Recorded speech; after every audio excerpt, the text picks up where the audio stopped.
गुरु आता तुमच्याकडे येणार आहे.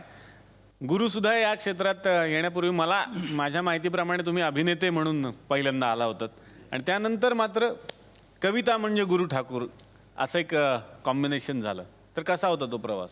खरं तर ओघाने येतो ना आपण तसं. म्हणजे मुळात लहानपणापासून माझं एकच क्रेज होती की मला व्यंगचित्रकारच व्हायचं होतं. वा. आणि कॉलेजच्या काळामध्ये बराच काळ मी राजकीय आणि सामाजिक विषयावर व्यंगचित्रकार म्हणून 5-1 वर्ष काम केलं. तेव्हा कविता कुठेच नव्हती, कारण शाळेतही कवितेचा मला एक धसका होता, कारण तो अमुक मार्काचा प्रश्न असं एक गणित असतं. आणि कविता ज्या प्रकारे शिकवली जाते त्या प्रकारे ती भीतीदायक असतं. म्हणजे तिचं पोस्टमॉर्टम करून ती शिकवली जाते. ती कविता किंवा गाणी मला आवडायला लागली जेव्हा रेडिओवरून मी ती ऐकली. म्हणजे मी नेहमी म्हणतो की मी फार भाग्यवान आहे की माझं बालपण हे रेडिओचे दिवस होते, टीव्हीचे नव्हते. त्यामुळे मला शब्द कळायचे, गीतकार कळले, काय चांगलं ऐकावं. म्हणजे रेडिओने माझ्या कानाला पापण्या दिल्या असं मी म्हणतो की काय चांगलं ऐकावं आणि काय ऐकू नये. आणि मग कार्टून करता करता फुटाण्यांच्या कविता माझ्या वाचनात आल्या. त्यांच्या ज्या पंचलाईन असायच्या. आणि तेव्हा पहिल्यांदा मी एक राजकीय काहीतरी घटना घडली ज्याच्यावर पंचलाईन लिहायला मला डेअरिंग नव्हतं, तर त्याला पंचलाईन मी पहिल्यांदा आयुष्यात काव्य लिहिलं होतं की ते सगळं चित्र काढून की शहाणपणाच्या ढुंगणावर सत्ता मारते वेत, टाहो तरी फोडावा कुठे जेव्हा कुंपणच खाई शेत.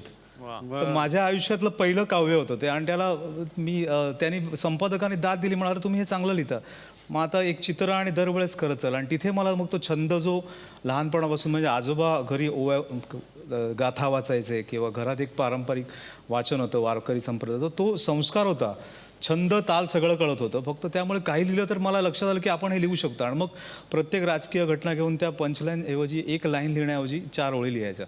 असं करत माझ्यातली कवी नंतर डेव्हलप झाला. त्यामुळे माझी कविता पॉलिटिक्स आणि राजकारण आणि समाजकारण ह्याच्यातून ती घडत गेली. आता संदीप सर तुमच्याकडे येणार आहे. Yes sir. इथून जरा प्रेमाला सुरुवात झालेली आहे आणि आता ते तिकडे टोकापर्यंत गेलेले असं म्हणायला हरकत नाही. सुरुवात कशी झाली होती सर? ते म्हणले प्रेम कविता वगैरे, पण मी ज्या वयात कविता लिहायला सुरुवात केली तेव्हा ते प्रेम वगैरे असं काही संबंधच नव्हता. मी 4थीमध्ये लिहायला लागलो रे. 4थीत कुठला, म्हणजे आत्ताचा काळ नव्हता त्याच्यामुळे त्यावेळेला 4थीत असं काही व्हायचं नाही. चिठ्ठ्या चपात्या प्रेम प्रकरण वगैरे त्यावेळेला लहानच असायची 4थीतली मुलं. खरंय खरंय खरंय. तर मला 4थीमध्ये, आणि जसं सर म्हटले तसं की हे सगळे संस्कारच असतात, पण मला असं वाटतं की जरी संस्कार असले तरी मुळात तुम्हाला ते सुचण्याची पण एक टेंडन्सी तुमच्यामध्ये असावी लागते. नाहीतर गाणं खूप जण ऐकतात, आपण सगळेजण गाणं ऐकत असतो, पण ज्याला गळा आहे, सूर आहे, लय आहे, तो काहीतरी गाण्यामध्ये पुन्हा गाणं शिकू शकतो जाऊन. तसं मला असं वाटतं की एक ते लिहिण्याचं एलिमेंट तुमच्यामध्ये असतं. 4थीमध्ये म्हणजे परीक्षा होती आणि मी आवरायला म्हणून बाथरूममध्ये जो घुसलो तो बाहेरच यायला तयार नाही, अर्धा तास वगैरे. आणि काहीतरी डोक्यात चालू होतं. तर आजी माझी होती त्यावेळेला घरी, ती सारखी दरवाजा वाजवायची आणि येतोयस ना बाहेर, येतोयस ना बाहेर. तर मी आपलं हो आलो आलो असं करत करत बाहेर आलो. आंघोळ केलीच नव्हती आणि जे सुचलं ते लिहायला बसलो मी आणि ते लिहून काढलं सगळं. सुदैवाने माझ्या घरी असं वातावरण नव्हतं की परीक्षेच्या दिवशी काहीतरी कविता केली म्हणून मारला मला वगैरे, असं काही नव्हतं. तर ते सगळं लिहून काढलं आणि माझे चुलत आजोबा होते, त्यांनी ते बघितलं आणि ते मला म्हटले की अरे तू कविता केलीस. तर मला तेव्हा हेही स्ट्राईक नव्हतं झालं की आपण जे केलं त्याला काहीतरी कविता आहे. तर त्यांनी ती स्वतःच्या हस्ताक्षरात एका वहीत लिहून काढली कविता आणि ते म्हणले की आता तुला जे काही सुचेल ते या वहीमध्ये लिहून काढ. आणि मला 2 रुपये बक्षीस दिले तेव्हा. म्हणजे फुटाणे सर कवितेवरती पैसे मिळतात ते तेव्हापासून माझ्या लक्षात आलं होतं. रामदास फुटाणे सर, खरं तर तुम्ही राजकारणात सुद्धा मग उडी घेतलीत. तोही एक वेगळा अनुभव होता तुमच्यासाठी आणि अनेक राजकीय व्यक्तींशी तुमची खूप छान मैत्री आहे, तर त्याबद्दलही मला ऐकायला आवडेल. मैत्री तर सर्वांची होती, ती या कवितेमुळेच झाली. विशेषतः बाळासाहेब ठाकरे, शरद पवार साहेब, सुशीलकुमारजी शिंदे, विलासराव, गोपीनाथ मुंडे, नितीन गडकरी, या सगळ्यांची मैत्री या भाष्य कवितामुळे झाली. आणि जसजसं मी त्यांच्या जास्त जवळ गेलो तर एकदा चुकून अचानक आमदारच झालो. हे आमदार झालो तर मी खूप टेन्शनमध्ये होतो. तर लोक म्हटले तुम्हाला आता कसं वाटतं? म्हटलं आमदार होताच तो मोठ्या मोठ्या लोकात बसू लागला.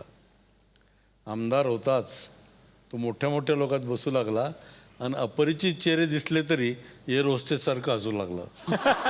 तर तिथे कुणी भेटले की हसावंच लागतं. राजकारणात हे चालत नाही.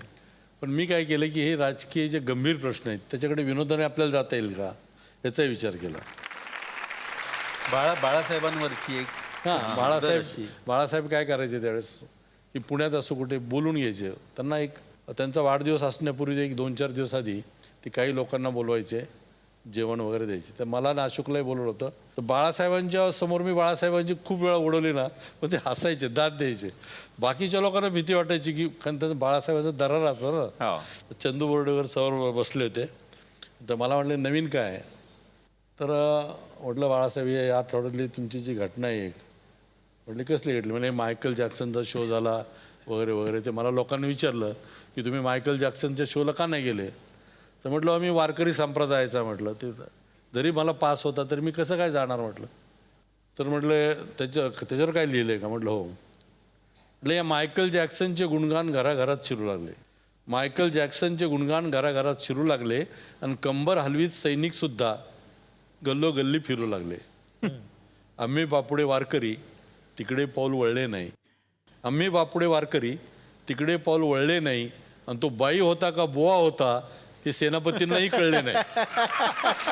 तिथे तर बाळासाहेबांचीच एक कॉमेंट सामनामध्ये त्यावेळेस तिथे आलेली होती त्यातली.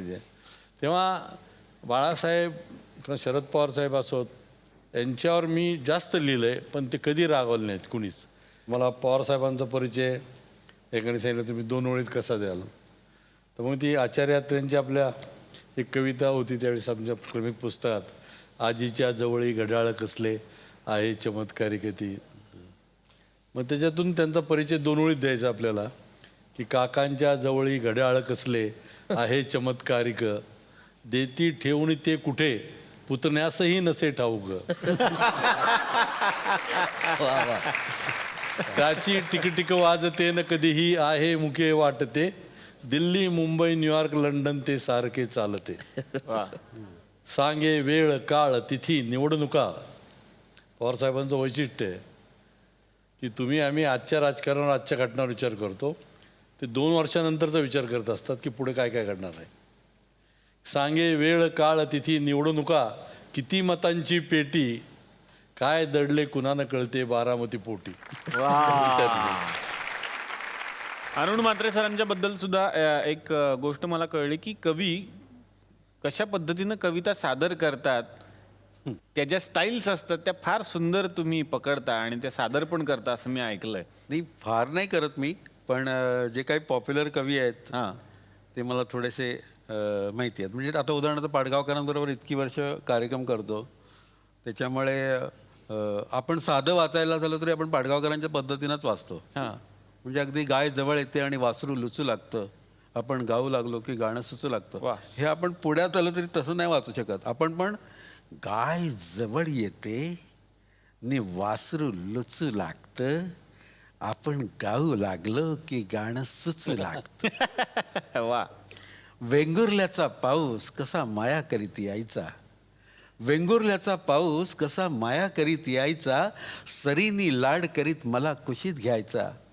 बालपण सगळं माझं भिजवलं त्यानं, बालपण सगळं माझं भिजवलं त्यानं, आईसारखं मला थोपटून निजवलं त्यानं. मला जाग येईल म्हणून हळूच निघून जायचा, वेंगुर्ल्याचा पाऊस कसा माया करीत यायचा, क्या बात है. सरीनी लाड करीत मला कुशीत घ्यायचा. हवा येऊन द्या, चला हवा येऊन द्या, डोक्याला शॉट नको, हवा येऊन द्या. मी मराठी, झी मराठी.